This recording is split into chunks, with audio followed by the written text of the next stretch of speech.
Objective सबसे पहले हम ये जानेंगे कि मैथमेटिक्स को या किसी भी चीज को हम कुछ करते हैं, हर चीज के पीछे एक उद्देश्य होता है। मैं और आप अभी 1 मिनट के अंदर अगर 13,000 लोग जुड़े हैं तो एक उद्देश्य है, अभी और लोग आएंगे।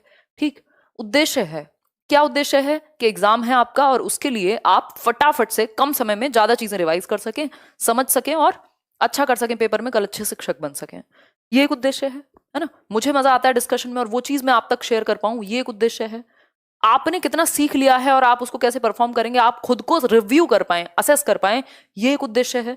इसी तरीके से हर एक सब्जेक्ट को पढ़ाने के कुछ उद्देश्य होते हैं, कुछ गोल्स होते हैं, कुछ एम्स होते हैं, कुछ ऑब्जेक्टिव्स होते हैं। हल्का हल्का डिफरेंस होता है इन वर्ड्स में, बट हम अभी जनरलाइज करके चलेंगे। ठीक, तो उसी तरीके से मैथमेटिक्स को पढ़ाने के पीछे क्या उद्देश्य है ये जानना जरूरी है, बाकी बातें जानने से पहले, है ना। वेन हील का मॉडल करेंगे, क्यों टेंशन लेते हो, अभी तो बहुत कुछ करना बाकी है, अभी तो शुरुआत हुई है। ठीक, देखिए, मैथमेटाइजेशन पहला पहला और बहुत ही अमेजिंग, बहुत ही इंपॉर्टेंट, जो कि बार बार आपको देखने को मिला भी होगा एग्जाम में, mathematization of the child's thought process. यानी बच्चे की जो चिंतन प्रक्रिया है उसको मैथमेटाइज किया जा सके, गणितीय बनाया जा सके। मतलब इसका मतलब क्या है, वो डेली लाइफ में, अपने विचारों में, आइडियाज में, अपनी थिंकिंग प्रोसेस में मैथमेटिकल थॉट्स को यूज कर सके, मैथमेटिकली सोच सके, रियल लाइफ में अप्लाई कर सके जो उसने कॉन्सेप्ट सीखे हैं या जो भी मैथमेटिक्स उसकी डेली लाइफ में आसपास नजर आता है उसको वो एक्टिवली यूज कर सके। मतलब विचारों से उसके जुड़ जाए मैथमेटिक्स। और दूसरी चीज क्या है, मैथमेटिक्स में मैथमेटिक्स को बच्चे एंजॉय करने लगे। तो first is mathematization of the child's thought processes. बच्चे की जो सोच है, उसकी जो चिंतन प्रक्रिया है, उसका हम मैथमेटाइजेशन कर सके, उसके दिमाग में एक थॉट प्रोसेस एक्टिव हो सके मैथमेटिक्स या मैथमेटिकल इश्यूज या प्रॉब्लम्स को लेकर के। दूसरा, बच्चा एंजॉय करने लगे मैथमेटिक्स को, ऐसा नहीं है बोझ के रूप में समझे, अपने आप में इंटरेस्टिंग सब्जेक्ट है। यदि टीचर अच्छा मिल जाए आपको तो बहुत बड़ा रोल है इसमें टीचर का, मुझे ऐसा लगता है। और अगर मैं बात करूं, यही बात डेविड व्हीलर कहते हैं, शायद आपने कभी पेपर में देखा भी होगा।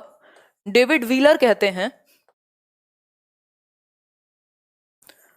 David wheeler says, bilingual, basically मैं आपको एक्सप्लेन करती हुई चलूंगी सारी चीजें, अगर आप समझने की दृष्टि से आए तो बिल्कुल समझ आएगा। डेविड व्हीलर कहते हैं कि भाई इट इज नॉट, हाँ, it is important to mathematize the child's thought process rather to know a lot of mathematics. मतलब आप बहुत ज्यादा मैथमेटिक्स जानते हो, सारे सवाल हल कर देते हो, इससे ज्यादा जरूरी है कि आपके थॉट में, आपकी थिंकिंग प्रोसेस में, आपकी प्रॉब्लम सॉल्विंग में मैथमेटिकल थॉट हो, मैथमेटाइजेशन हो। तो ये बात आप याद रख सकते हैं कि डेविड व्हीलर क्या कहते हैं कि भाई it is important to mathematize the thought process of the child rather to know a lot of mathematics. बजाय कि उसको बहुत ज्यादा मैथमेटिक्स आता हो, उसकी थॉट प्रोसेस मैथमेटाइज हो जाए, वो मैथमेटिकली सोचने लगे, रटना नहीं, थिंकिंग में आ पाए, नेचुरली वो कनेक्ट कर पाए लाइफ से।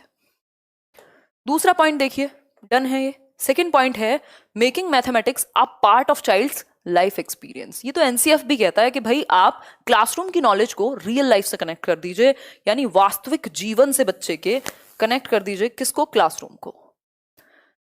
तो बेसिकली बच्चे के लाइफ एक्सपीरियंस का, उसके जीवन को जीने का अनुभव उसी में समाहित हो। किसमें? मैथ्स भी समाहित हो। जैसे भाई वो कहीं दुकान पे टॉफियां लेने गया है, अब मैथमेटिक्स तो हर जगह है लाइफ में, तो आप ऐसे ही कनेक्ट कर दें कि वो रियल लाइफ एक्सपीरियंस से जोड़ पाए अपने मैथमेटिक्स को।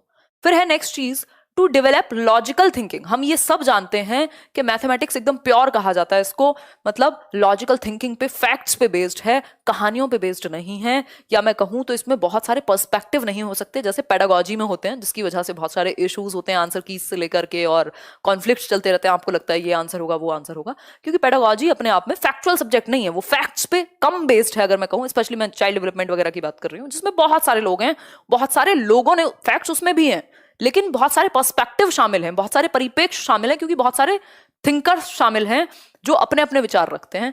ऐसे बहुत सारे लोग हैं जिनको जीवन भर से क्रिटिसाइज किया जा रहा है बट उनको मान रहे हैं। वहां पे कॉन्ट्राडिक्शन है। मैथमेटिक्स में कॉन्ट्राडिक्शन बहुत ज्यादा नहीं है, हम कह सकते हैं प्रूवन चीजें हैं। तो कह सकते हैं कि लॉजिक पे चलता है मैथमेटिक्स। बच्चे की थिंकिंग को हम लॉजिकल बना सकें, तर्कपूर्ण बना सकें, ताकि वो जस्ट एक्सेप्ट ना कर ले चीजों को, अंधविश्वासों को। वो उसमें अपना तर्क लगाए, वो उसमें अपनी सोच लगाए, उसके पास फैक्ट्स हों, प्रूव करे, चीजों के कंक्लूजन तक जाए और हायर लेवल या higher order thinking skills develop करे। मतलब उसका दिमाग का जो लेवल है या जो मेंटल स्किल्स हैं वो बेहतर हो, उसकी लॉजिकल थिंकिंग बेहतर हो। अच्छा, लॉजिकल थिंकिंग जिसकी बेहतर होगी, कौन सा ब्रेन एक्टिव होगा, लेफ्ट के राइट? रोज बताती हूं मैं ये बात। ऐसे ही फन के लिए, जल्दी बताओ, फटाफट से बताओ, जल्दी बताओ जल्दी। लेफ्ट ब्रेन यानी बायां भाग एक्टिव होगा, ठीक है। मैं हिंदी में ट्रांसलेट करते हुए चलूंगी, दुखी मत हो, परेशान मत हो, है ना। दोबारा समझोगे, दोबारा देखोगे वीडियो, समझ में आएगा।